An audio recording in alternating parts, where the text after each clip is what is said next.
Thank you, Chairman Moran, and thank you for your continued partnership on aviation safety issues. It's truly a pleasure to work with you. I want to extend my condolences to the family members of the victims, some of whom are here with us today. I also want to thank the National Transportation Safety Board for their tireless work it took to complete a thorough investigation of the DCA mid-air collision. On January 29th, 2025, 67 people, mothers, fathers, children, service members, lost their lives over the Potomac River when a U.S. Army Black Hawk helicopter collided with American Airlines Flight 5342. And we remember them today.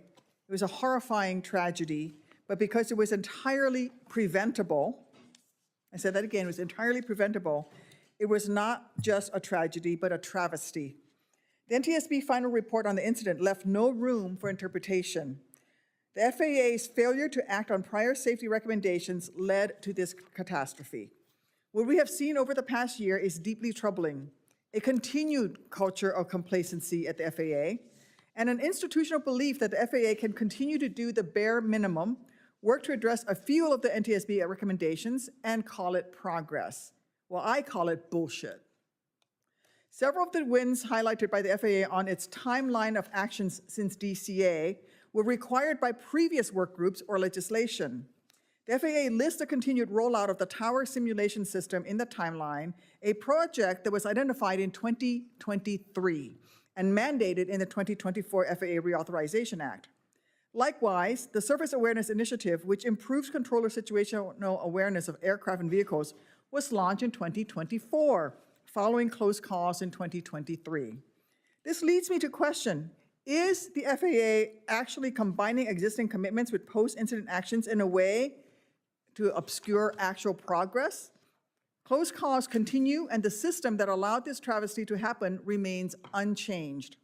Supervisory controllers are still working marathon shifts without the time on position limits that the NTSB has urged. Controller staffing levels remain dangerously thin. Aircraft still lack the advanced alerting system, ADS-B-In, ACAS-X, that NTSB said would prevent precisely the kind of conflict that occurred that night over the Potomac. And the communication failures between the FAA and the Department of Defense, failures that directly contributed to the crash, continue. The FAA was handed a roadmap. It was given a roadmap from the NTSB on what is necessary, and they have once again failed to act with urgency to address their recommendations. We are here today to demand answers and accountability. Last week, I met with Army Secretary Dan Driscoll, and he committed to me to providing the families of the victims with the full findings from any Army investigation into the collision without any administrative hurdles, such as requiring a FOIA request. Administrator Bedford, we need your commitment to faithfully implement all of NTSB recommendations with a sense of urgency without trying to obscure what is actually not happening by folding in previous recommendations.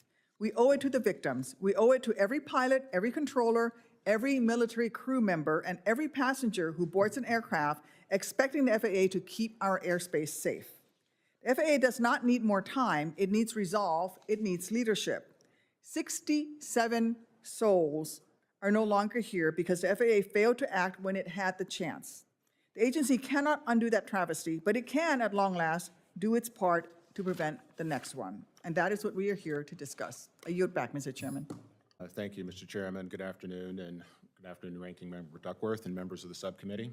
Thank you for the opportunity to appear before you today to discuss the response of the Federal Aviation Administration to the NTSB's final report on the DCA accident. I, too, would like to begin by recognizing the families of those who are with us today who lost loved ones on Flight 5342 and the U.S. Army Black Hawk helicopter. Their heartbreaking loss is a constant reminder to me of the consequences of our aviation system when it falls short. And I promise to you, it drives the urgency behind the actions that the agency is taking. The NTSB final report confirms that our airspace system was providing warning signals prior to the accident. The issue was not a lack of data. It was a failure to translate data into action. That's a gap we are urgently closing. We are doing it through strategic and sweeping reorganization of the FAA, streamlining leadership roles, eliminating silos that hinder transparency and information sharing, and developing a clear flight plan to guide the agency-wide accountability initiatives. We've established an integrated safety management office, launched a comprehensive modernization of our aging air traffic control system, including boosting controller staffing, replacing obsolete equipment, and redesigning outdated airspace operations.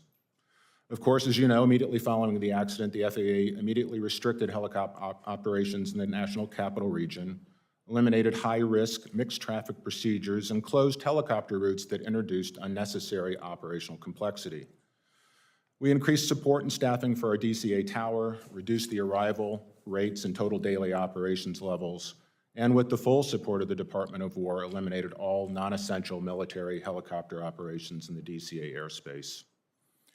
Further, using advanced data analysis and AI-enabled tools, our new safety office continued to evaluate airports where helicopters routinely intersect arrival and departure paths in high-density airspace. That analysis revealed a structural reliance on visual separation in environments where it's simply insufficient to fully mitigate airborne risk. As a result, this March, we issued a general notice suspending the use of visual separation procedures between helicopters and aircraft in all airports in Class B, C, and terminal radar-controlled airspace. Controllers are now required to use radar-based positive separation standards with defined lateral and vertical distances between aircraft. This is not merely a procedural adjustment, it's a fundamental change in how we manage traffic separation in complex airspace. Regarding controller staffing, last year Secretary Duffy announced a controller hiring surge. In 2025, we placed more than 2,000 qualified candidates into our academy, a record, I would say. This year, we'll place another 2,200 qualified candidates into our academy and yet another 2,300 next year. We've also expanded our collegiate training partnerships from 3 schools last year to over 11 this year, and I expect we'll add more in 2026. At the same time, we are aligning staffing with operational demand because safety is not simply about headcount levels. It's about ensuring that our facilities have the capacity to safely manage traffic. We applied this same logic most recently with a thorough demand reduction analysis and measures at Chicago O'Hare's Airport. We are also changing how we manage the national airspace system itself. Historically, the system has been managed tactically, responding to constraints on a day-to-day basis as they occur. But we can do better. We must move to a strategic management of the national airspace system, balancing demand and capacity in a coordinated and forward-looking way. Last month at the Modern Skies Summit, I outlined our vision for a smart national airspace system. Strategic management of airspace routings and trajectories, combined with a common automation platform, will reduce congestion and provide our controllers the tools they need to safely increase capacity by strategically balancing and deconflicting NAS demands before flights ever leave the ground. With the $12.5 billion Congress has already provided, we are transitioning from an analog to a fully digital national airspace system. And we're doing